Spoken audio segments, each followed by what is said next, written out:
Let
me do that.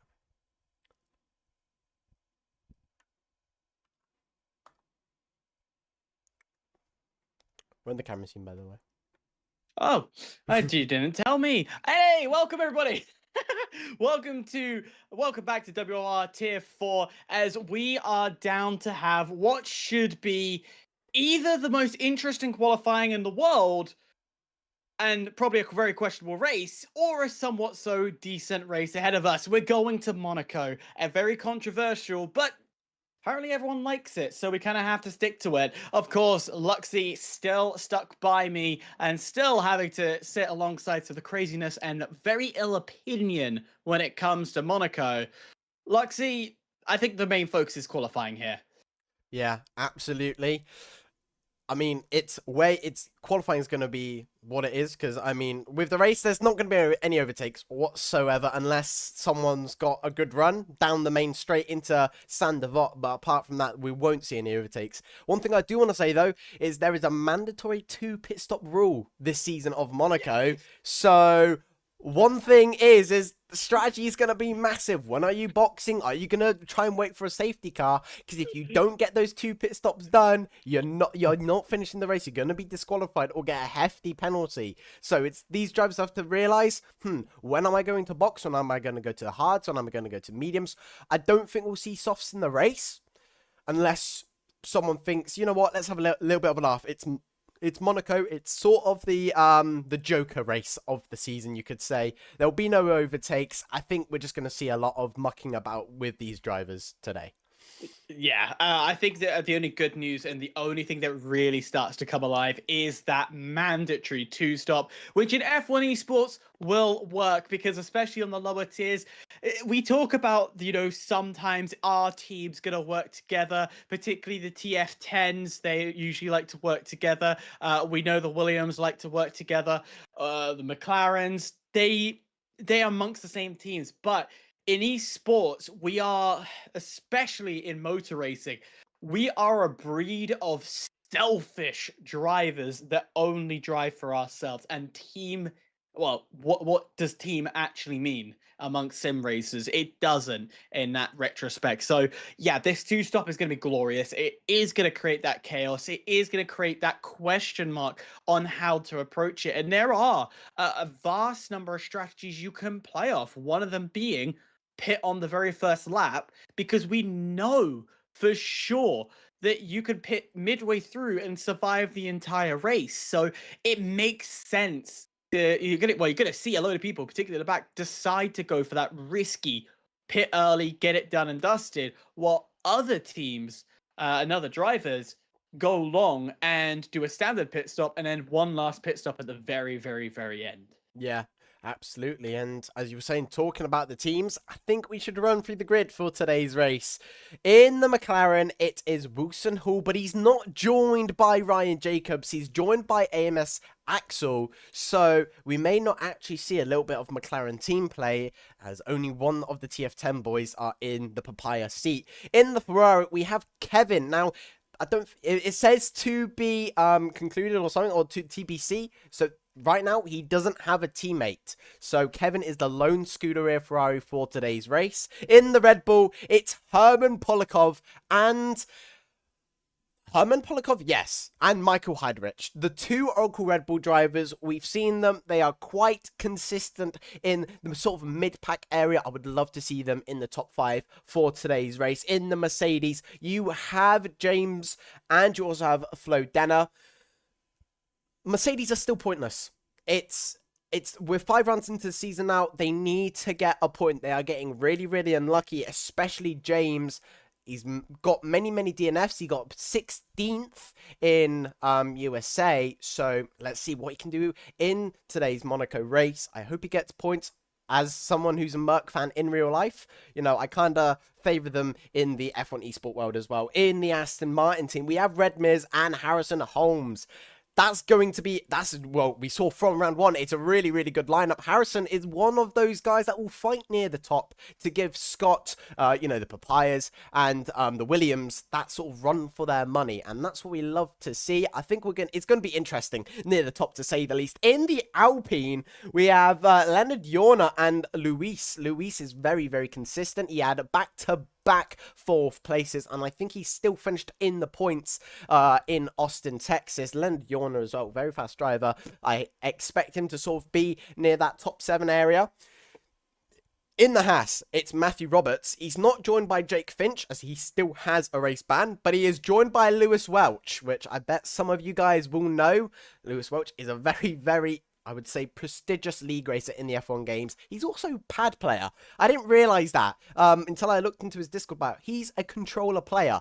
And, I mean, he's able to compete against, you know, people using the Fanatec and Moses. So, I mean, props to Lewis. In the Racing Bulls, it is just Scenario. He's not joined by any of the main... Well, I think he's reserved. But he's not joined by anyone else. Same with the Ferrari.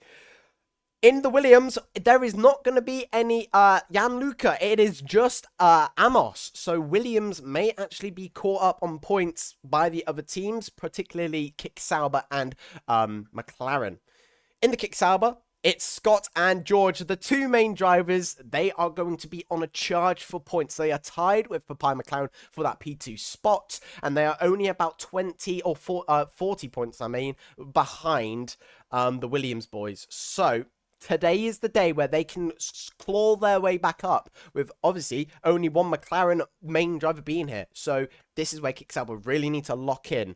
And that is the 10 teams for today's race. It's going to be very, very interesting. And it's all going to be, like you said, Hyper, all going to be on where you finish in quali. And that's where you'll probably finish in the race.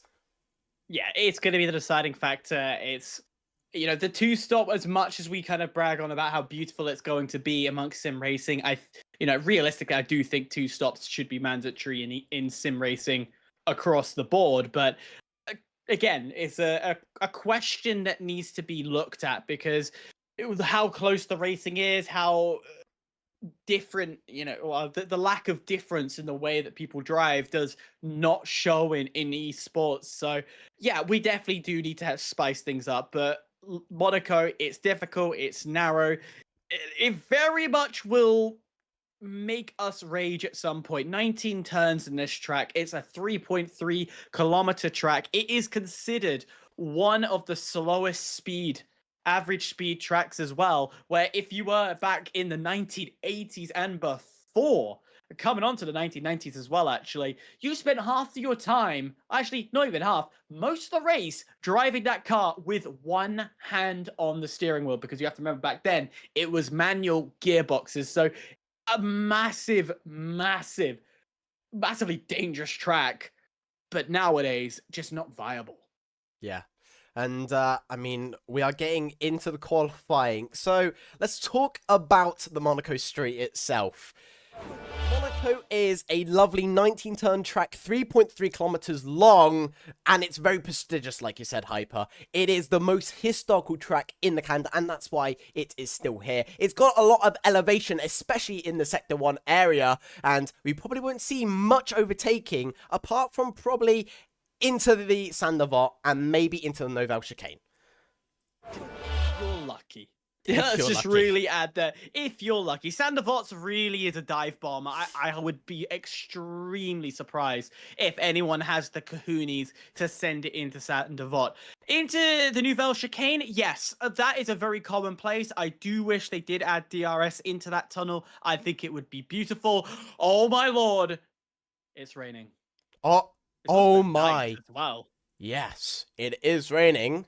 And you guys to be able to see this, look, it is raining here in Monaco. Something that you must love to see. This is going to spice things very, very much. And also, if it is raining in the race, that's actually going to mean you can overtake. I find when Monaco's a wet race, there's more overtaking. There's less grip, more chance of mistakes. You know, you get a bad exit out of a corner. Someone's going to be on the rear exhaust pipe of your car.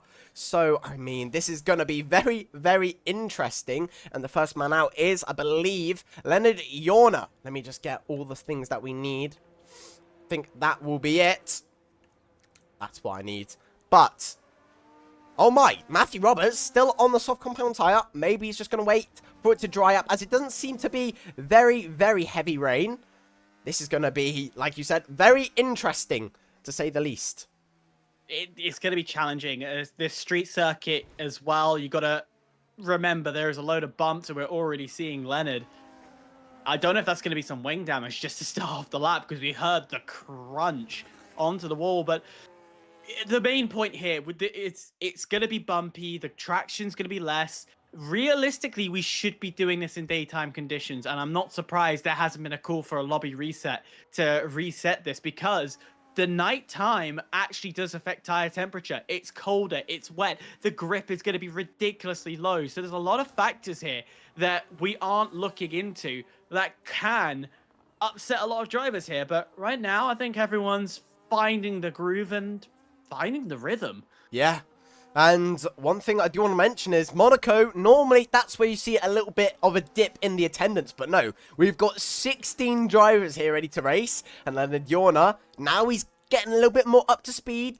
And he'll come round to start his lap here. And, I mean, let's just see what he can do in the lovely, lovely Alpine car, making our way down the main straight into Sandavot, braking just before the 50-meter board, caressing that inside curb and the outside wall. Oh my, that was just a light tap, shouldn't have been any wing damage. Now through turns 2, it's all about getting a late apex to set up for Casino Corner here. Get a nice apex. Make sure you avoid the bump right there on the middle of the straight. This is a bit of a rear locking it through the next corner, but this track is very tricky. Like you said, very, very bumpy, and it's all about avoiding the bumps because it really unsettles the car, especially on the exit of the Casino Corner. That's probably where you'll notice the bumps a lot more. Now, through to the tunnel we will go, and let's just listen to this engine. It just sounds so nice in the tunnel. But anyway, making our way down towards the Nouvelle Chicane, trying to cut as much as you possibly can over the double right, I mean, oh my. And then through to the next corner, it's all about just trying to not hit that wall, which he does do now through the swimming pool chicane. This is where you got to cut. Try and get as much over that sausage cup as you possibly can. Now through Raskas. Make sure you don't hit the wall. Something that I've done many, many a times now through turns 18 and 19 towards the start-finish line. What will the time be from Leonard Yorner? Will it be a 1:19? It's going to be a 1:18.8. A really quite solid lap time to say the least. I tell you what, that was a game of bumper carts if I've ever seen it, as Louis Walsh goes and puts a 1:18.5 on the board. It's too much throttle from Leonard, and that's what we're seeing. These drivers just not knowing where the traction is, where's that safe point. But as the drivers start going through, the rain doesn't look like it's slowing down. We've got a bit of a consistency here as we're seeing Scott Holmes say thank you very much as he jumps to a 17.5 now, as Harrison Holmes Are these two brothers? We need to double check and fact check this. Yeah. But is it a 17.7 just behind? Now we've got Flo Denner. What can he do with the Mercedes? Puts it in 121, way off the pace. But no surprise, the Saubers kicking it off early.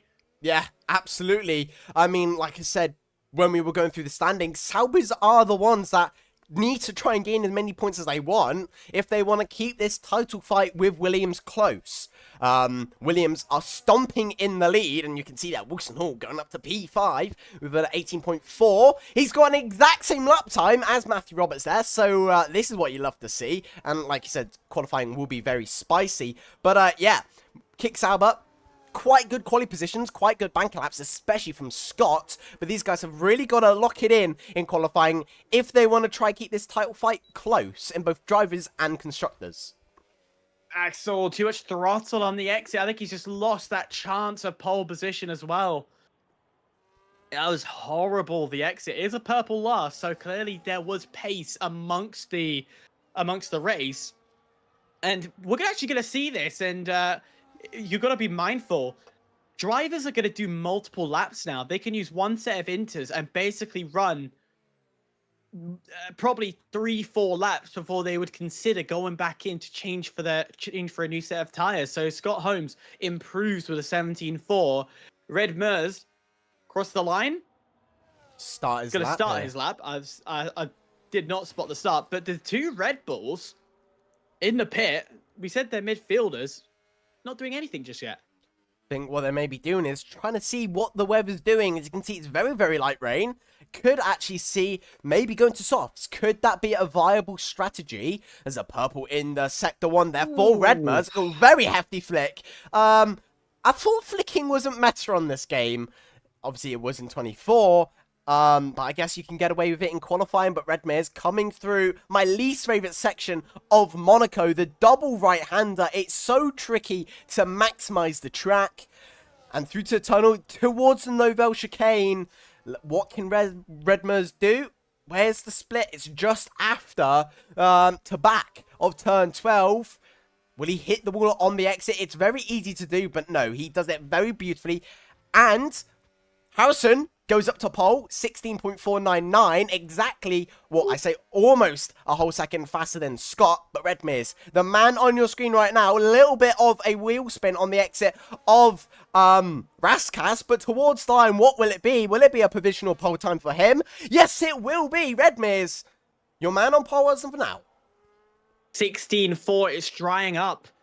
It's dry. There's no visible rain. Who's going to take that first risk? And there it is. Scenario is on for. He's currently put his softs on. Who's out on a lap? It's George Ansell. He's the first one who's deciding, right, this is the time where I can gain the most out of this. Dry line will start to come.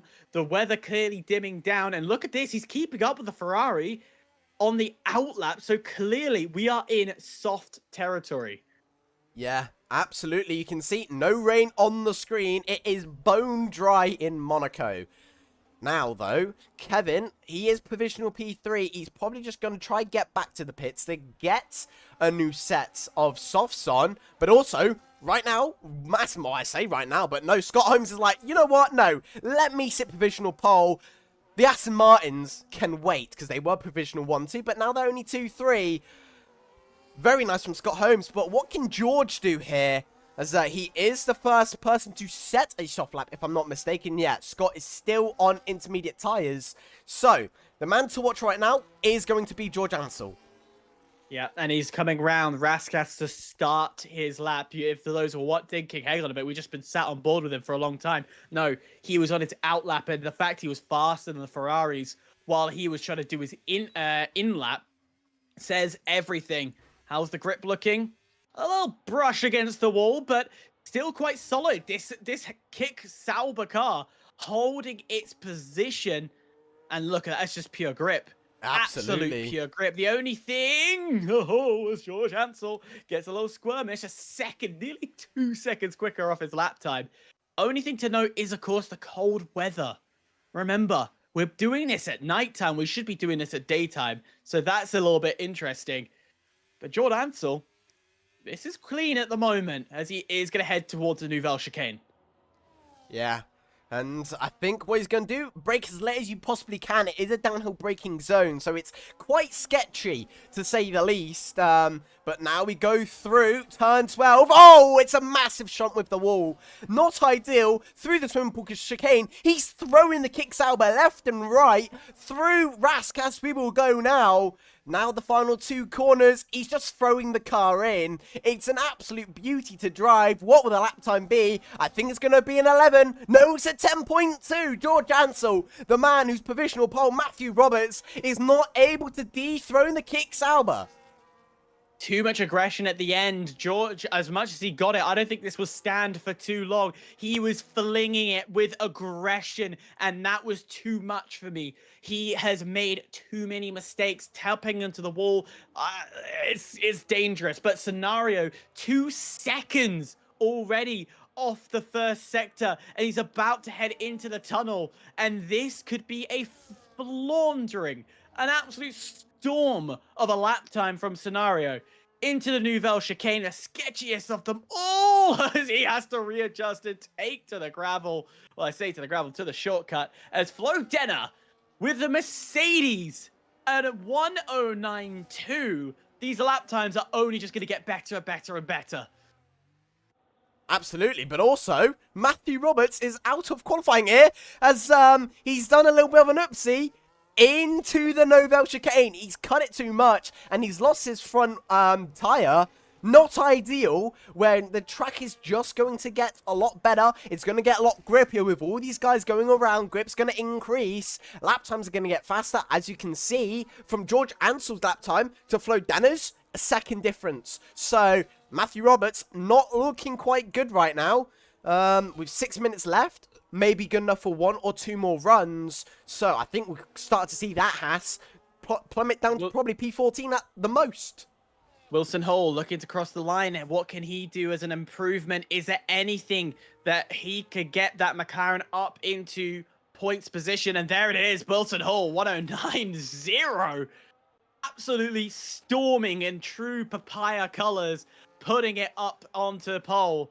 Who's next to cross the line? Who's got an upgrade that is massively needed? Well, the answer to that is everybody from 7th and below. Matthew Roberts retired. He's done. Yeah, and also... the kick Sauber's gone tumbling around, and that is Scenario. What has happened there? We go to Harrison, and no. We just see a kick Sauber, like, 90 degrees facing the wall. Not ideal, but, welcome to the streets of Monaco, I guess. Yeah, it's entertaining nonetheless, that's definitely for sure. Kevin Wust on a flyer as well. What can he do to improve for Ferrari, as well as Louise looking to cross the line? That's a decent exit. It's always a bit sketchy when you get on the power. Cross the line. Is it 109? It's a 108.9. What an improvement. The Alpines nowhere near the top for the entirety of this season. Now they're in contention. Now they're fighting. Kevin Wust, Ferrari, they've had strong pace in qualifying, but their racecraft is just like they are in the real world. Appalling. Nowhere to be seen. So 5th place at the moment, but both McLarens up near the top. Axel is the replacement. Scott Holmes keeps it going. 107 is truly on the table here. Absolutely. Also, I kind of want to go to James Watts here. He's up on his lap time. He'll come round into Raskas. What can he do? No, he's boxing. 4 minutes left to go. He's like, you know what? No, I can do a lot better. Let's box. Let's get new softs on. And let's just keep going. Loose Welch, man in 16th right now. He's on the soft compound tire. What will he be able to produce in the streets of Monaco? Let's just find out, really. Let's ride on board with the MoneyGram Haas. And he'll come through to the tunnel. He's still got a lot of battery left in the tank. He's gonna burn it into the Nouvelle Chicane and probably on the exit. It's a really, really nice Nouvelle Chicane, to say the least, as well. Now, what can he do through to back? Just beautiful. Little bit of a tap on the wall, but that just means that you're pushing the track limits. Beautiful cut. It's too much of a cut. And that is going to be his probably provisional lap done. He's going to have one more lap to do here in qualifying. He's going to have to lock in if he wants to be in the top 10 for the race. I think no, that one of the Mercedes Aston Martins coming in. So Red Miz also invalidated his lap. It's gonna pop in. So who's left? Herman is on. He's on a flyer, not improving too much. We are going to start to see a lot of drivers step out now. 3 minutes 20 left on the clock. This is the true tale. Is this going to be the story of pole position wins you the entire race? Or is this going to be this two-strategy upset or two-stop upset that creates the promising entertainment we expect to see as Michael Hendrich, decent, 6/10 off the time, could put him into the 108. Needs to be clean through No Name. Looks good. Now he's got to power it up. Get to the end. Cross the line. It's 4th. What a position. What can his teammate do? As towards the line, he will come a little bit of wheel spin out of turns 19. It's not going to be 4th. It's going to be 11th. And the drivers that really need to prove here is definitely going to be Leonard Yorna, George Ansell, Scenario Lewis Welch, and James Watt. Obviously, 3 of those drivers haven't set a lap time on the softs. They've only been able to set Inter's lap times, with obviously George Ansell being the first man on the soft compound tyre, so his lap was obviously going to be the worst as he did it in the changing conditions, but he'll have 2:13 left on the clock, and there we go. He's out. He's going to start his lap time. Will he be able to join Scott Holmes up near the top step or in the front of this grid? I hope so. Kick Sauber looking really strong this season. Louis Welch is another name you want to keep an eye out on. I think he's on the lead pack of last lap runners. Louis Welch, a clear staple name. Has he been near the top? No. He's not been anywhere near your tier 1, your tier 2, your tier 3, but he is a name that is staple for the amateur scene, who's constantly been entertaining us. He doesn't want to sit down in P16, and especially with a 117, he knows that this is the do or die lap that could promote him endless points as he starts his flyer. Absolutely. He's going to come down towards Sandoval, and he's absolutely shunted it into the wall. Not ideal. No damage, though, on that front wing, so he will keep on going. Michael Heidrich has retired from the qualifying session, but the man in front of him is James Watts. He's just exited the Noval chicane, if I'm not mistaken, but the man on your screens right now, Lewis Welch, not as good as his He's other recharging. lap. No, I think he's bailing, but he's doing a fast bail. So yeah. he's still got time to get across the line, put one more in, and try and recover from here. But he's essentially got to do quali pace. So these tires aren't going to be the freshest of freshest. However, in a way, you can still put in a promising lap. James comes across the line. Start his lap? No, it is an improvement. Only 15th. And he's invalidated his final lap. He slowed down. Recharged, he was slowed down, that's why he didn't improve much, but he's just invalidated his final lap. James Watts will not be able to improve here.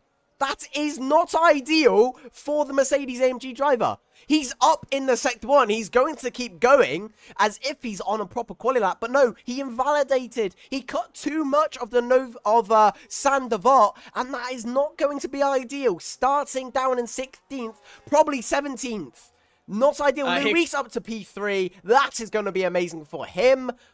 George or Scott coming across the line. Who is it coming to set a lap time? It's going to be Scott Holmes. Puts it on pole. His teammate now, George Ansell, next across the line. Is there improvement from the Kick Sauber? Yes, it is. Into 6th. Now we're seeing the Alpines. This Luis going across the line. Puts it in the wall. No, it's his Leonard Gennard going and putting a lap time. Amos improves to P4. The McLaren of Axel unable to improve, and so doesn't Walson Hill. So that kind of solidifies the top bunch as well. So is there anyone from mid-pack left? Louis Welch, remember, didn't set his lap time fully. He binned it into the wall, decided to back off and go again through the swimming pool chicane. Anything from here that he could improve from through Raskas as he slowly gets a big amount of understeer before powering out. Welch across the line. not going to be too good. Only 13th fastest. And that is the Monaco qualifying here. Very spicy towards the end. It started where it finished dry. And the man on top, I believe, Scott. Very, very nice qualifying. Absolutely.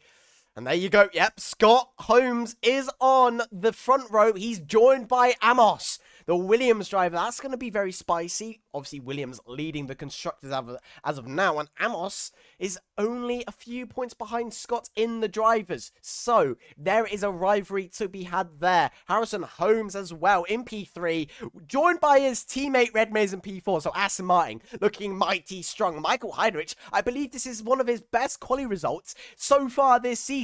Wilson Hall and Axel not performing the greatest. I mean, Wilson Hall, P7, still really good, but we've seen him near the top very consistently. And George Ansel, in between the McLarens, that could be either really good or really bad. It's dry for the race as well. Oh my. Drier night. This is going to be interesting. Very interesting. Also, the two-stop rule is today. I'm very excited to see what these drivers will produce as it's mandatory two-stop. It's going to be, when are you pitting at the right time? Will there be a safety car? Probably. I bet one of these drivers are going to try to do a heroic through Saint-Devote and cause what we saw in the real-life F2 race this year of a massive pile-up causing a red flag. So, will we see that? Probably. It's Monaco. It's carnage. It's known for carnage. So, we will probably see that same thing that we saw in F2 this year. Room for carnage. I think everybody's out for, gain as much as you can. Try and put yourself in the most predominant position possible. So absolutely, somebody is going to lunge it.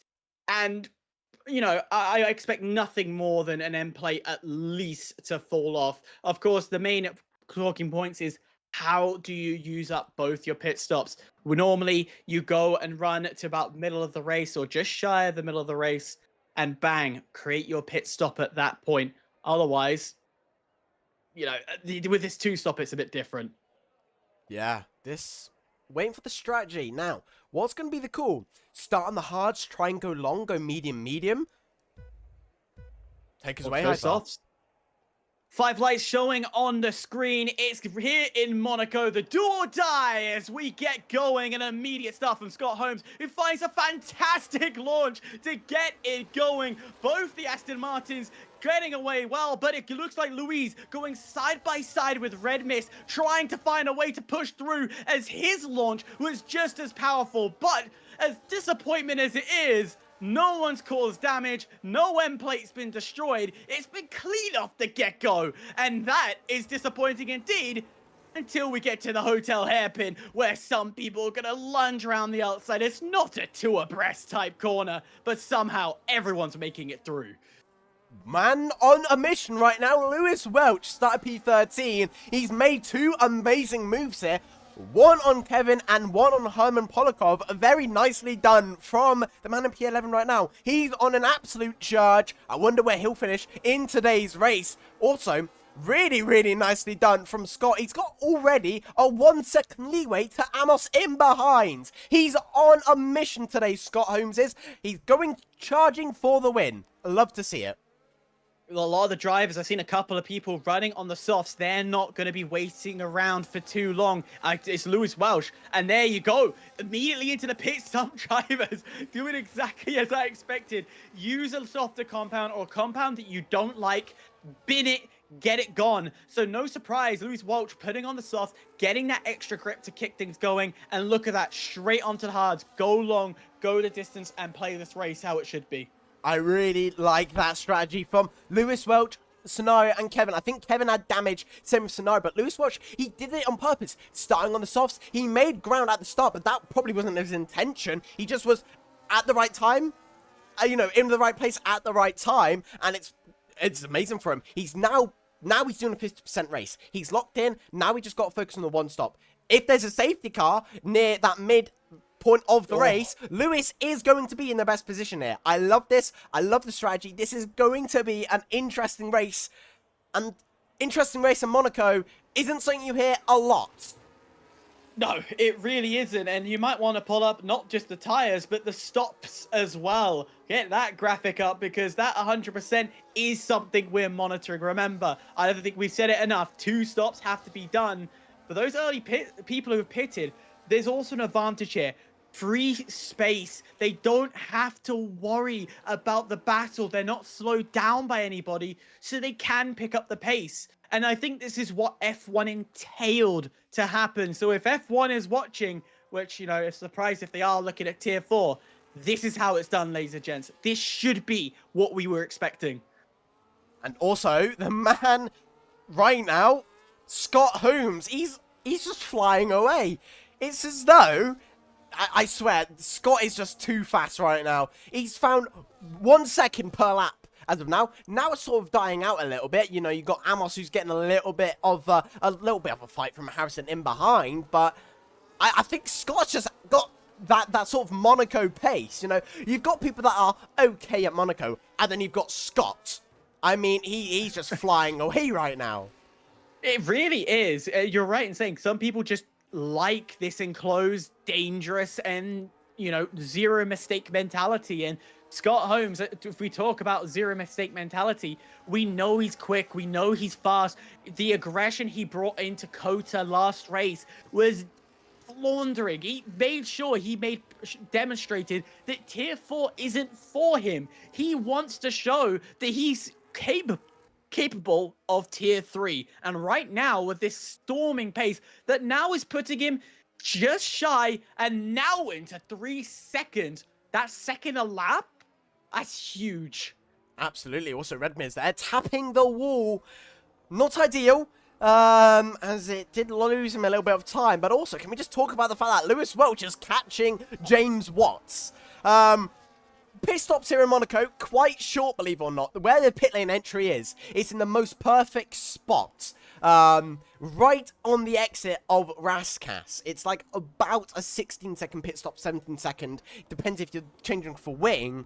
And he's catching on P13. If he can cut that gap before Matthew Roberts, James Watson, Herman Polakov boxes, I mean, he's gonna be back in the race, surely. I mean, boxing... Redmir's going in. Oh, he Redmis is going in from the front bunch. So this is brave and bold. Yes, he will be somewhere towards the back of the pack, but he will still have a spot of free air, and he could start putting the pedal to the metal. So this is interesting. Who's gonna, of the front bunch, going to respond with Redmis? I probably would say maybe his teammate Harrison here. Try go for an undercut on Amos, and then on your final pit stop, I mean, try predict where Amos is going to box. I mean, the undercut is really, really powerful. I mean, Lewis Welch, once James Watson, Matthew Roberts, once these guys box, Lewis Welch is going to move up countless positions. So that's just how powerful the undercut is in this game. So, strategy around Monaco this year is just going to be immense. For the rest of this game cycle, it's going to be very, very interesting. It's going to be, when are you going to box? Are you going to go for the undercut? Are you going to go for the overcut? Are you going to try and go long? I would say try go short for your first pit stop, then try go a little bit longer for your next. This is very, very interesting. It all depends on the tire you put on. If you go quite aggressive to kick things off, go 2 mediums off the bat, go aggressive, try and gain some positions with a free air, then yeah, that could work. As James is in the wall! I think James is he in the wall or is he in the pits? He's out. Oh, he's in the pits. Maybe. We're not sure. Is that the wall? Is there a way we can look at scenario as he comes around? I can't. I think it's pits. I think he's in the pits, but that is not ideal. Ooh. Leonard Yorner getting another penalty there. He's just struggling with the track limits. But what was that from James? I think he's retired. He just retired in the pits. Yeah. Unfortunate. I saw yellow. I saw James disappear, and I got excited for a safety car. That was what I was hoping here. And it is so, like, we haven't even factored in the safety car aspect all too well about how that can really shape up this entire race. The ones that have pitted right now are half banking on there not to be a pit stop. They need these people to come in as we start to see Harrison go in. We're seeing George go in. We're seeing Louise go in as well. So the mix-up in strategy is getting crazy. And we've got to see who's already pitted and who hasn't at this point. Absolutely, yeah, let's see that. It's a 50-50 split as of now. Matthew Roberts being the man that hasn't boxed yet. As you can see, Lewis Welch just getting the move of George Ansell, who's just coming out of the pits now. It's a huge jump. Massive. Like I said, undercut is going to be really, really powerful. Now, those hards, the tire offset's going to be massive. But, I mean, to stop, you can get away with this. I mean, the strategy, like, I wouldn't say right now George Ansell and Lewis Welch are racing the same race. Just sort of tire offset and when Lewis is going to box. But right now, I can't predict who's going to win this. It's going to be unpredictable, but I tell you what, Luis Welch is in a shot here because if he does his second stop, I would probably say he did this at lap 22, for instance, and no one has done their second stops before him, and he does the same undercut, and he closes in free air gap like he did last time, then 1000%. He has a shot of winning this because he's already gained so much. What's happening with Axel? He is dropping down. He's in the pits. He's in the pits. It's because we're looking at time penalties. It's not showing us why he was dropping down. Anyways. Oh, George Ansell got ahead of Lewis Welch. When did this happen? Wait. Hold up. When did that happen? When did I miss this?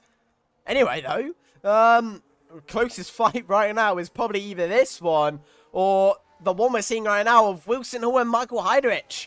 Only 4 tenths separate them. If Wilson Hall makes a mistake, Michael is going to pounce like a tiger through the Noval chicane. Nicely done. I don't know what Dirty Air is like around Monaco. I don't have many hours on the game of driving, especially around Monaco. It's my least favorite track, but I mean, Dirty Air. Oh, Scott's in the pits as well. This is playing risky. What tire is he going to go to?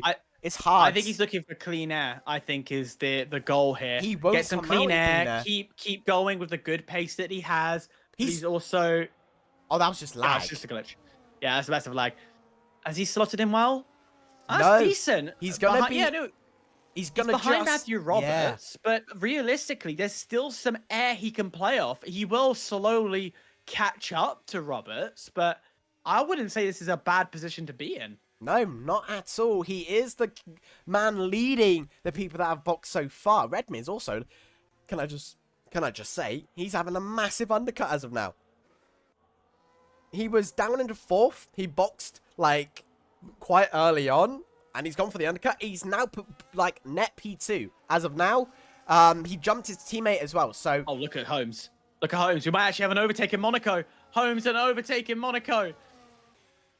Ooh. He's going down around the outside. It looks at the Haas has outbraked himself. To bat overtake? Question mark. Oh, that's he's brave. going for that's it. bold. He dives it down the inside, side by side through to bat. Go through the swimming pool. How they stayed alive. Wow. Scott Holmes is aggressive. I didn't realize this was the level of aggression. But also, the racing etiquette they just showed to one another.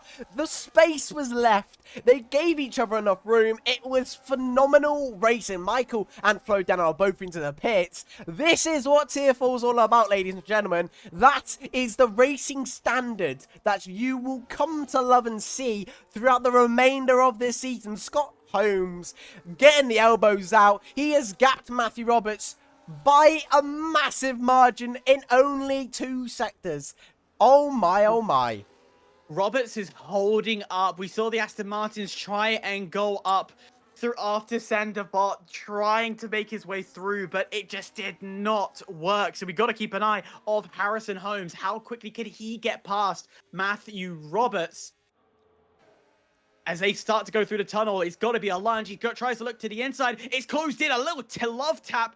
Outbreaks himself too far and starts to spin. Will he be penalized for the love tap? I don't think that was enough to offset the car, upset the car too much. but it's definitely a Steward's case. I think he just had rear locking. I don't think I would say in my eyes racing instant with rear locking from Harrison there. I mean, just how he spun the car. It wasn't like he got tapped. I think it was just he went super late on the brakes, rear locking, and it caused him to spin. If Matthew, I think it was Matthew, got damage from it, I think maybe it would be a different case, but it looked okay, but it's still very iffy. Yeah, I think it's a 50-50 in terms of Stewards' book. Remember, I'm the king of Stewards after being there God knows how many times. Anyways, this still is still a lot of question marks. Wilson Hill, still out, hasn't pitted, only got a 3-second gap now, 4-second give or take to Scott Holmes, which I don't think this lovely little lead will last all too long. However, first stop round, all done and dusted, completed, don't have to think about it. Yeah, I mean... Now the question is when? When's second one? Also, Wilson Hall still hasn't done his first, but there we go. He's coming in for his first go around. I think what he's going to do is... There we go. Beautiful stop from the Papaya Pit crew, but yeah, definitely just going to try and go for a balanced run. Whereas, you know, there's two different strategies you can go with. Sort of go a little bit balanced, you know, try and go 11, maybe 14, and then 11 again. That's just off the top of my head. Probably not the amount of laps that we are doing today. But, or you could do the Lewis Welch strategy of start hard, start softs, box on lap 1, and then you do your race. Which one will come out on top? We're just going to have to find out. But right now, Lewis Welch looking very, very strong in P11 and on the back end of Flo Denner in P10. I would love to say that he was strong, but he just got overtaken. Flo Denner, the offset of tyres starting to show and found his way past.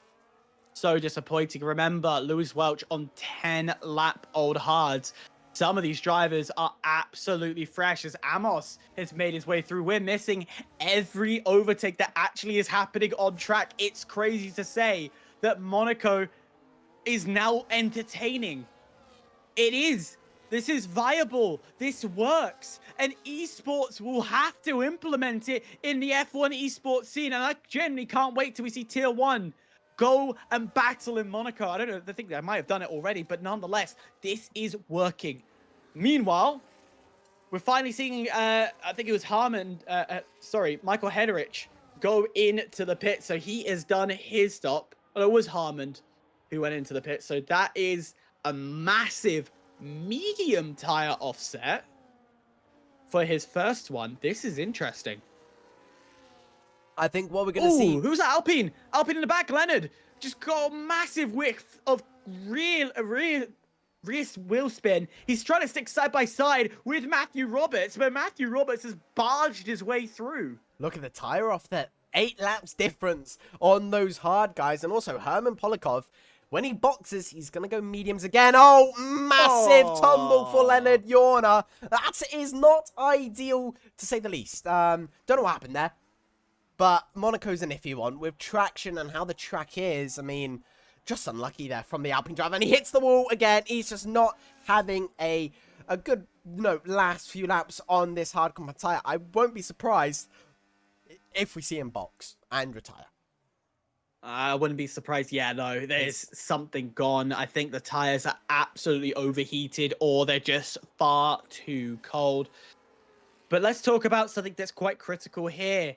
Harrison Holmes has found himself with a time penalty, which means can put himself out of this race, out of contention of winning, unless there is a miracle scenario. But Amos in the Williams, slowly moving his way up, and this medium strategy might work out quite nifty for him, potentially. And this is the big if he could get past Redmir's really, really quickly, which means also getting past Luis, which is not an easy challenge in itself, he could start closing down Scott Holmes there. Yeah, absolutely. One thing he's going to have to keep in mind is once those mediums reach about 6 to 7 laps, they are going to be on par with all the other tyres out on track. So he's really got to get the head down. He's really got to make the moves in the right areas. Lewis Welch cutting a corner. That's just not what you want to see. He is just behind he's just ahead of his teammate, I mean. So, I think we're having a little bit of a Haas argy-bargy fighting for P11 here. And there we go. Matthew Roberts finds the gap to get through here. How are we getting overtaking in Monaco? Just how? I don't know. I genuinely don't know, but it's definitely entertaining nonetheless. We head back to the front. Louise, this is a tough battle. 8-lap-old hards versus 4-lap-old mediums. The tire offset and the compound offset is huge. I would not be surprised if that Williams wants a field day. Take into account no DRS into the Nouvelle chicane. Nothing's going to come through just yet. Amos taking his time. He knows Sander Vought's an option. Raskas is an option as well. If he can just line up some great traction through this technical sector, through the swimming pool they go. A little too far back for a lunge, but Louise, he's also hunting down Red Miz here. Absolutely. And, I wonder, will we see another batch of people boxing? Maybe Kevin down into P14, or... No, I thought Lewis was actually into the pits, but no, he was just getting overtaken by Scenario. Harrison Holmes has left the session. He's disconnected. That is not ideal. It's gone from bad to worse. He got the penalty. He's now disconnected. That's not what you want, especially in Monaco. It's already hard overtaking. I mean, these drivers are proving that you can overtake, but I mean, like, let's just watch. As you can see, he's getting overtaken by Michael Heinrich. He'll get overtaken by Wilson Hall as well, and maybe even Flo Denner. So this is just not ideal for Harrison whatsoever. He may even rejoin and retire. He might do. It's just not ideal, to say the least. And one thing I do want to say, not about the race, but about the YouTube chat is... I would say there's a lot of people that like Scott. There is someone that has said there's only one Scott Holmes... Only one Scott Holmes walking along and singing a song, Oh Holmesy Wonderland. Very nicely. Oh my, he's almost got a pit stop gap to Red Miz in behind. Why not? Why who not? Let this guy step into tier 4?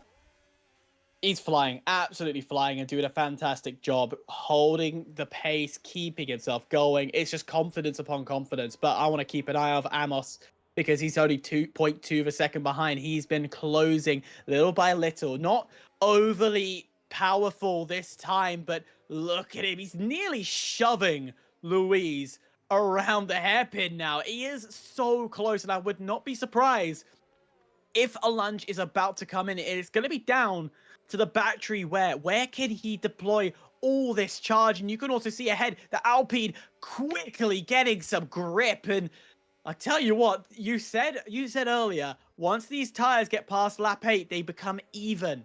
And they're getting close to that point. And I would say those hards are about on par with those mediums. Absolutely. And that's just the many kind of, this is going to kind of a little bit better than 24. Because, I mean, in 24, the tires just never died, especially the hards. Now, obviously, in this game, the tire wear is just so much more. It's about 6 times the amount of F1 24, and that's what I love to see. As now, strategy is super important, especially around Monaco. A mandatory 2-stop, mix things up, make things more interesting. And I mean, this race we've got overtaking, and we still got another pit stop phase coming. So I mean, I can't wait. Another battle that's also brewing up is the battle for P6 in the background, but we're going to stick with this one at P4. It's only a matter of moments. It's the exit. On the exit here, this is where we've been seeing troubles. Into turn 8 we go. That Alpine just has the grip to launch itself and then pulls away. So if you're Amos, I'm looking at probably a Sander Vogt lunge. That is probably your best option here if you want to get past. Absolutely. Also, I forgot to mention during the track map scene, but only one DRS zone here in Monaco, so that does not help the fact that overtaking, it doesn't help overtaking. To say the least, we could have a nice little cheeky DRS zone through the tunnel. It would just mean that the Noval chicane would be even more deadly. Red Miz is pitting. Oh, Red Miz is pitting, which means that now. those 13 lap old tires are done and dusted. So, how to spice things up? He's going early. He's doing a Louise Welch here. And also, one thing I do want to say is that he picked the harder allocation for today's race, which is amazing because he can go hard. He went mediums. He goes hard. He goes hard again for the how many 20 remaining laps, I think. So yeah, that is very interesting that he's picked the harder allocation. And I mean, he does not need to stop anymore. Neither does Axel, Kevin, or Lewis Welch. So only 4 drivers out of the 15 right now need to have done their pit stop for the second time and the final time as well.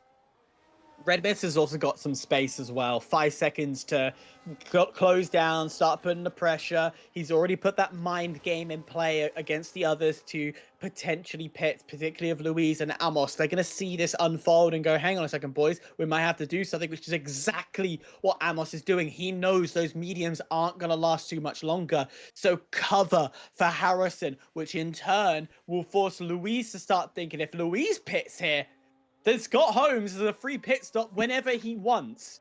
He can decide when and where. He's already 17 seconds and increasing this lead.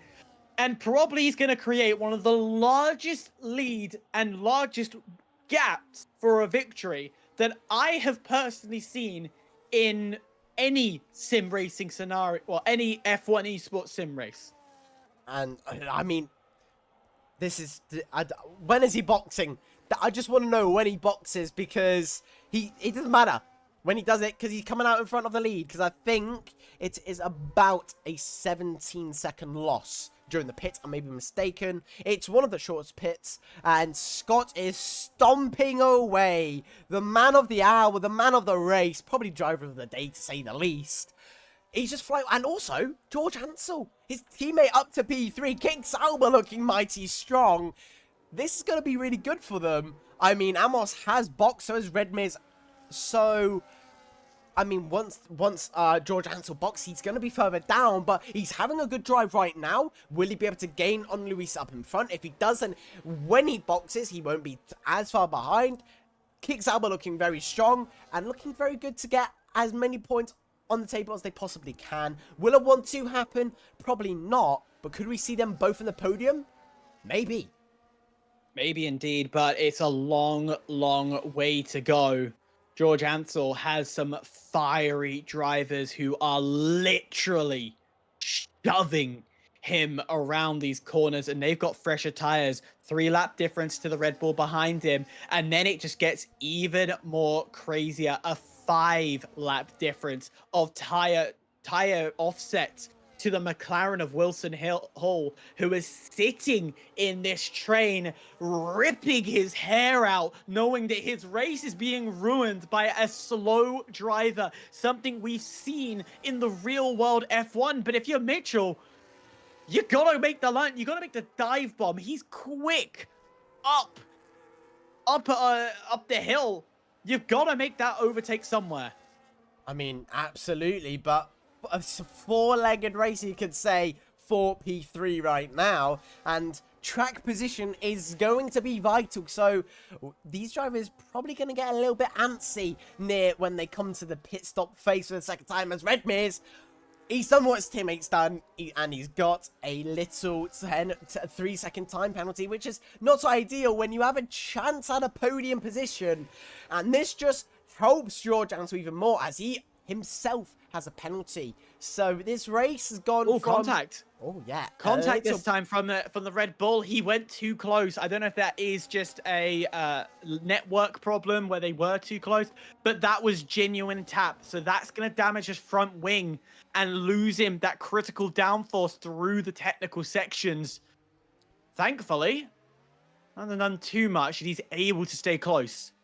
While all of this is happening, Amos got a nice move on Herman Polikov, but also Scott's increase the gap even more. He's got, he's on the same ties as Luis, but he's lapping about 0.5 to a second quicker. Yellow flag looks to be, so it was only a brief one. It looked to be from the Ferrari of Kevin Wuss. Believe so. And everyone's heart just dropped for a second as we thought a safety car was going to come out. But right now, I would say everyone being well behaved. Yeah, you know, it's sort of died down now. We gotta wait for the second pit stop phase to fully hit, though. Red Miz is the man leading the people that have done their second pit stops. So, scenario into the pits as well. This is getting a little bit interesting. I mean, first we have overtaking. Now we've got the strategy element massively coming into this race. It's always going to be who's going to box last, because if you go for a mega overcut, you're losing loads on the track position, but you're going to be massively faster with the tire offset. Just a casual back marker. He'll drive right through because thanks to the game, they ghost them. Yeah, makes life a little bit easier. But if you're someone like myself who got lapped quite often, I was the biggest pain in the neck. I'd usually stick on my line and not move out the way and try and race the person ahead. Side note, Louise going into the pits. So that is going to allow a 26-second gap to open up as Scott Holmes has only his teammate behind him. It's almost a slam dunk done deal for Scott Holmes here. Yeah.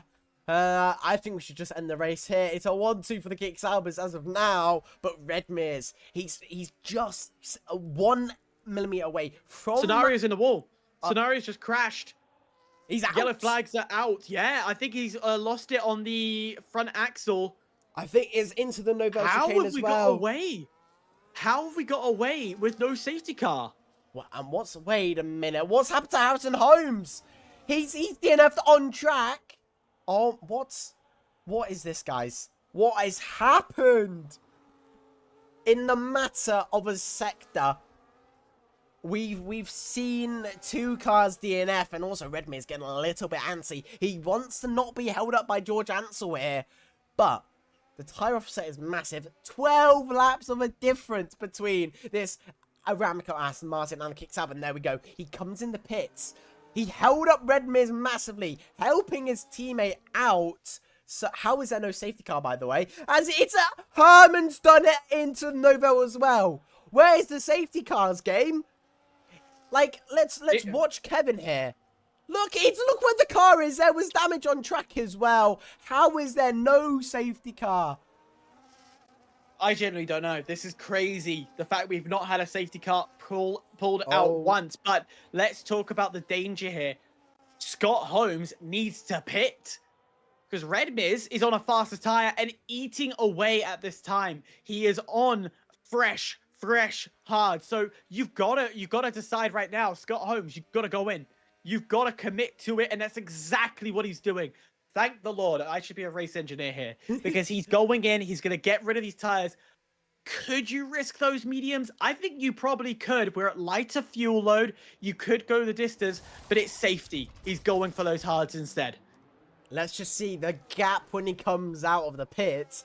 That's going to be the question, because it's not going to be smooth to say the least. As now, through Sandoval, he's exited the pits. And what's the gap? 11, 10, 8, 7. 7 seconds, or you could say 8, between P1 and P2. And that's their this is their rightful position. Oh, he's just stomped away from lap 1. The only time he had to do overtaking was during the first pit stop phase. He then stomped away.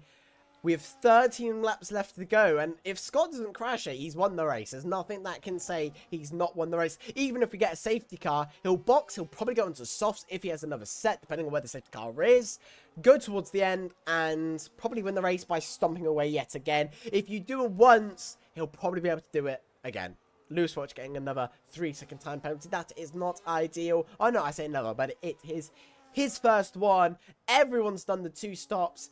And now it is sort of a sprint towards the finish. We have 13, or you could say 12 laps left remaining here in the streets of Monaco. And Redmir's, his only threat right now is Amos 2.5 behind. Yeah, there's not a big gap. And if you're Amos, you're looking at the time penalty going, right, all I need to do is just stay close and I can gain myself second position here.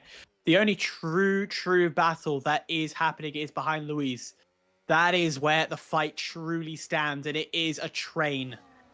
And especially now that everyone's pitted, the tire offsets are going to be very mild between all the drivers. On the world's hardest track to overtake, we go back to traditional Monaco. We had the chaos of the pit stops that allowed some interesting overtakes, some lunges to force some drivers to make those mistakes. But we're back to plain old Monaco again. I'd say the juicy bit was the middle this time rather than the start and end. Yeah, absolutely. I mean, I think the main key feature is the leader of the race has that massive gap. He's extended it by 2 seconds in the matter of a lap and a half. Just give him the win already. We just end the race here. We know who's the top 3 practically. I mean, Wilson Hall, yes, he does have a 3-lap tire offset to Amos and Redmir's in front, but he's also got one hefty of a gap, and there you go. Scott Holmes getting the fastest lap of the race. Matthew Roberts and Axel having a little bit of a scruff here into the tunnel. Now into the Nouvelle chicane, just nicely in behind. Axel will stay. Just what? Monaco is just a hit or miss race, and we've hit it. It's actually a good race that we've seen so far, but now we're near the dying embers of the race. It's sort of died down, and I'm kind of bored, to say the least. So quickly, just straight up, I'm bored now. Yeah. How it turns so quickly as the exit of Beau Rivage, we went up, and it's the same old, but the real action actually is going to be who's getting P5.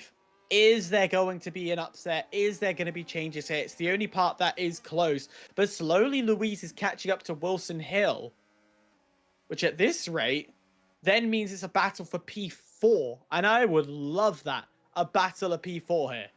Yes, most definitely, as Luis is actually on better tyres than Wilson Hall, so he's going to close in. He's going to bring Michael Heidrich and Flo Denner with him, because just look, they're on the same tyres as Luis here, so this is going to be very interesting for the P4 spot, but also penalties, a massive factor in the race. George Ansel has 9, same with Axel. Many people on 3. I would say it's a 50-50 split with who has penalties and who doesn't. We have 10 laps left to go in this race, and I think it's about to get spicy yet again.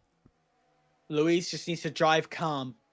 If he starts to get aggressive, I know he's wanted to catch up to that McLaren. He can visually see the car ahead of him, and he knows once he's behind Wilson Hill, he knows that Wilson will carry him, will do most of the heavy lifting for him, but you can't overdrive. You can't be too aggressive. That's how you put yourself into the wall.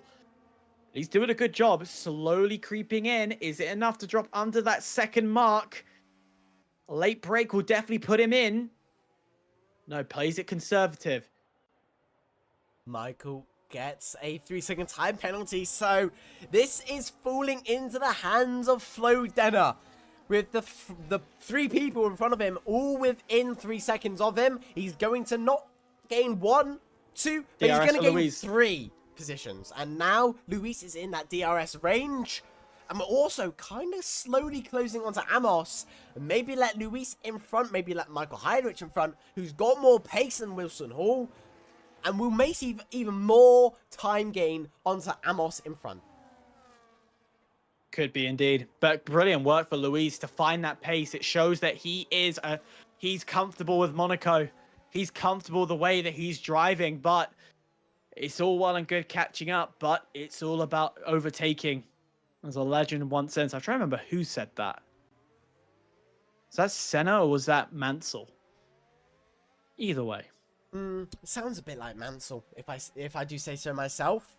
As, I mean, now one thing I do want to say, as there's not much action apart from this fight for P5 or P4, I must say. But round 6 next Monday is Baku. Azerbaijan, another street circuit. Now, Baku's a little bit more open. We're going to have a little bit more overtaking. Do you think we will see the same amount of action at Baku as we've seen here today at Hyper? Baku? Hell yeah.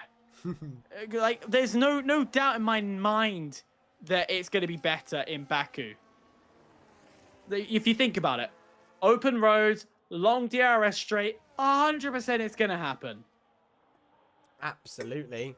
And one thing is, Wilson Hall, he's not gaining on Amos anymore. I would say the front three have ran away, and Redmir's, that 3-second penalty is not doing him any good. And Scott, just give, he's won the race. It's quite clear he's won the race. He can literally go into autopilot modes and let the car drive itself at this rate, and he would probably still end up in the lead when we get onto lap 39. That's how much of a gap, how much of a margin he has. 19.3 seconds around Monaco. That's something Max Verstappen would do. Yeah, probably. It's massive gaps that are being formed, and I'm impressed with Scott Holmes, the way he's driven, the way he's been so professional about his drive. He's been aggressive, but he hasn't overextended, and that's exactly what you want to see from a driver, is this consistency and fast consistency. Hats off to him, and he's in a league of his own by far. 20 seconds. He's got another pit stop if he wanted to. Yeah, I mean, get on your old set of hards and go to the end on, you know, box lap 37. Give us some commentary, some action. We need it. But yeah, no, he's definitely won. He has another pit stop margin, like he said. I mean, what else is there to say apart from, let's go back to the fight for P4 as it's staying the same as Lewis Welch has came into the pits as he is retiring from the Monaco race. Just unfortunate, really. It's sort of, we're going back to what it was like in round 1 and 2 with the amount of retirements. It's almost half the grid, which is just, it's okay. It's not what you want to see.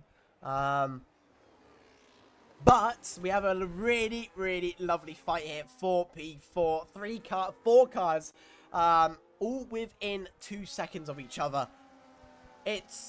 We love trains. I mean, let's just see. I think you may like trains. I'm not a train person, but continue.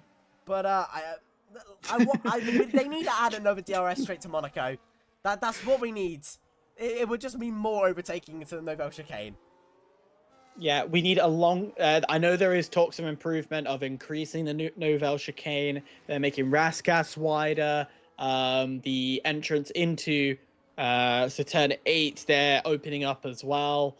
I think there are a lot of talks to make changes to try and keep Monaco viable, but it is what it is. You got to keep on going. And, well, Louise, again, still not close enough.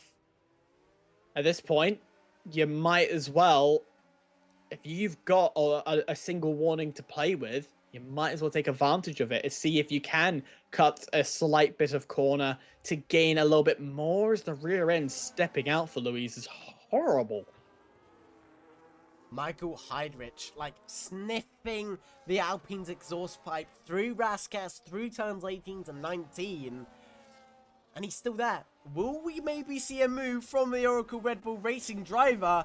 That's what I would want to see, as for Wilson Hall, Luis, and Michael Heidrich, it's going to be who finishes in front of each other, and that's where you'll be P4 or P5, because it's quite easy to see Flo Denner, unless they get a post-race penalty, they will get an easy P4 race, and it's really just a 3-legged race for that P5 spot. Oh, it is, well, P4 spot, let's be real. Wilson Hill is still in this fight as well. George is a little too far back, and even with the penalties, it wouldn't make too much of a difference.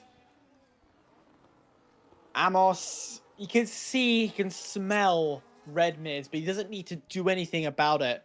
It really is just watching this little group slowly and patiently, and that's the key bit here, is the patience you have to know that you're not close enough to overtake. Will we maybe see a move from one of the drivers here? Maybe Luis? No. Nah. He's just Don't not. get your hopes up now. Come on. He's We're back just- to original Monaco. I'm Yeah. already bored. I'm about to whip out my phone and watch TikTok. Because, I mean, Someone put Subway Surf on the side. Let's just get those short attention span people back again. yeah. But, I mean, for the problem we have with Luis here is he's able to catch us, I mean, through this sector, but it's the exits. He's not getting the exits to sort of stay on the back end of the papaya in front of him. So he's there in the corner entry, and then we'll see on the exit. Michael's lost his position. Michael's lost the position. How did he lose the position to Flo? Did Flo just launch one into the hotel hairpin? I think he did. That, or Michael's hit the wall and he's lost out because he's losing some time being lost, hand over fist. And now with this knowledge, Luis has stepped up. He's pushed himself even closer again. Get close through the swimming pool chicane. Maybe a Rascas overtake could be on the table here. Just a little bit too far out. The hope and opportunity finally opened up before it settled once again. Just look at the exit between Luis and Wilson Hall. That's in that DRS straight. That's where you want to do it. You can defend through sector 1, you can defend through sector 2 and sector 3, but it's that start finish straight where you need to get that good exit out of turn 19. Wilson Hall is perfecting it lap after lap. He knows he may not have the pace throughout the first and second sector, but he's got a good exit up turns 19, which is allowing him to stay in this P4 spot and stay in the fight, which is just amazing. He's got the worst tires out of everyone. Let's just say, one lap around Monaco is probably about 4 to 6% tire deg, so that's a massive margin, to say the least. So, yes, the tires are now very equaled out, but I would still say it's in Luis's sort of hand, you could say. It's more into the favour of Luis than it is Wilson Hall, but he's sort of stomping away now. He's locked. He's found the 9th gear in his Papaya McLaren. Just watch him get a beautiful exit out of turns 19 yet again. Just look how much he gains. There's a little bit of wheel spin from the Alpine, and it just allows the Papaya McLaren to just get that gap in towards Sander Vot, and then you just can't overtake anywhere else unless you're within a 10th or half a 10th, you know? And that's why Monaco's a little bit eh. Yep. But it's been around for coming close to 100 years. We're getting close to that point. Anyways, Louise, is there a chance of an exit here? Lap 37, maybe a lunge of an overtake. While this is happening, race leader crosses the line. Yeah, that's how far away they are. And once again, Amos just has grip to play with. 2 laps to go. Our race leader's just gone at the exit of Beau Rivage, heading towards the hotel and hairpin, and on practically the other side of the track from where this action and battle is happening. It's quite impressive, let's be real. Yeah. Just shows how good of a driver Scott is. And you can just hear the wheel spin from not only the Mercedes here, but also the Alpine. They're just not getting a good of an exit as Wilson Hall, as already Scott is in Sector 3 practically. He's on the end of Sector 2.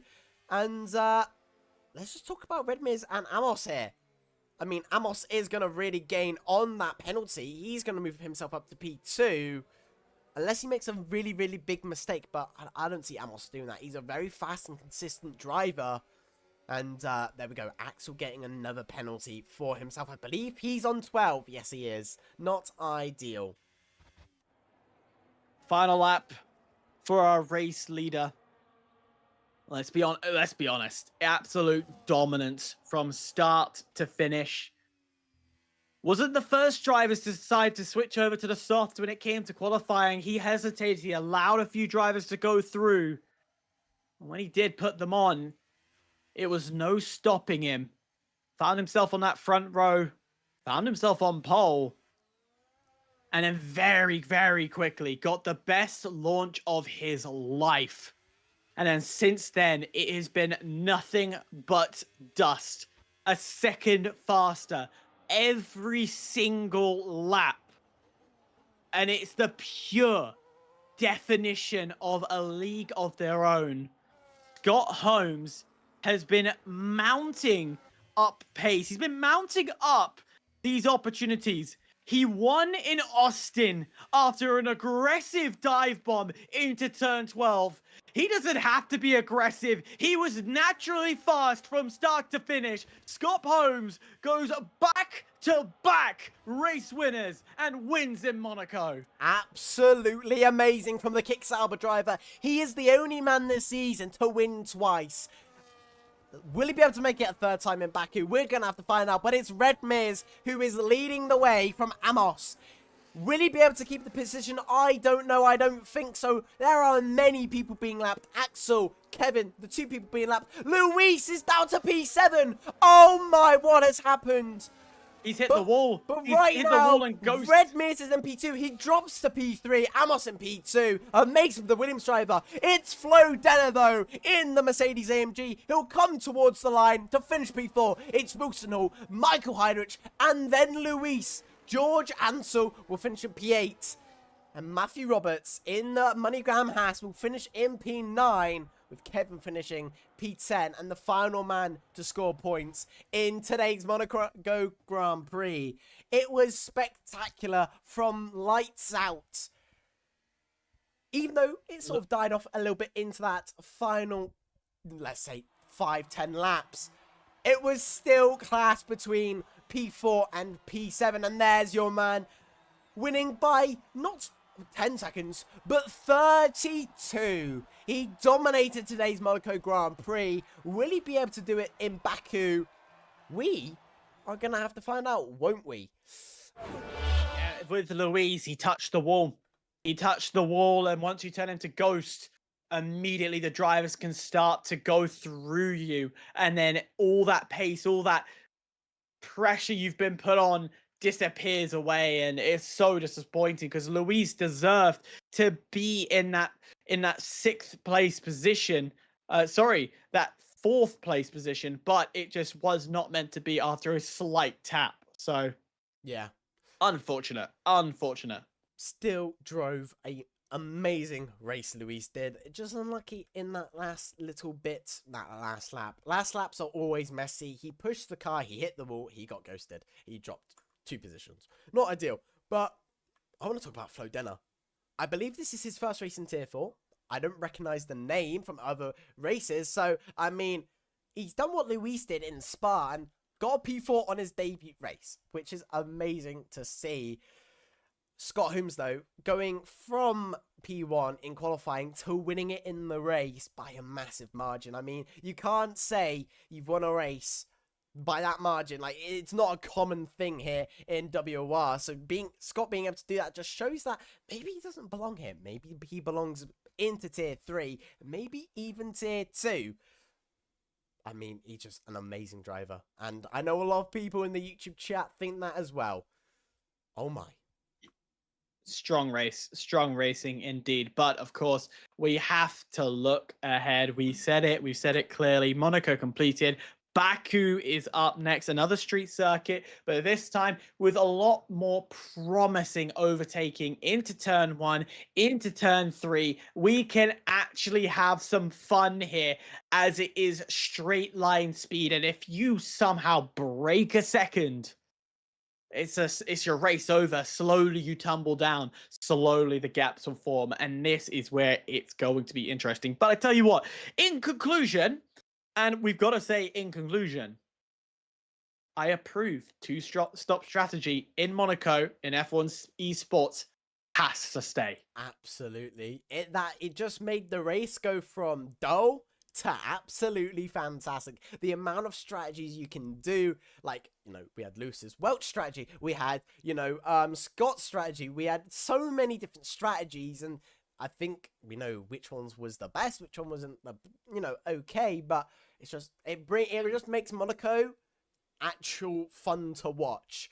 And these drivers helped make it even more exciting with the amount of sends they were doing, especially into the Nouvelle Chicane and Raskas, which I wasn't expecting to see that many moves into Raskas, but there were quite a few, and they were very, very good. And that fighting with Scott and Matthew Roberts through that sector 2, or sector 3, I mean, leaving just enough space. That's what WR is all about. The etiquette that they showed each other is just fantastic. And I can't wait for Baku as well. It's the same risk factor as Monaco, but like you said yourself, it's more entertaining. There's more chances to go for an overtake, and I'm excited. Just bring on Monday already, because I really want to commentate that race now. Absolutely. And I think that kind of sums up everything today. Thank you all for watching. Tier 4 may be over, but don't forget, Tier 2 and Tier 3 still have a lot of hunger to come forward. Of course, take your pick. Who do you want to see? Which commentator do you prefer better? And also, if you go to Tier 3, tell Freestyle that I said, sup. All I want to see. All right. And that's all from us. Thank you all for watching. Have a great night. Goodbye, guys.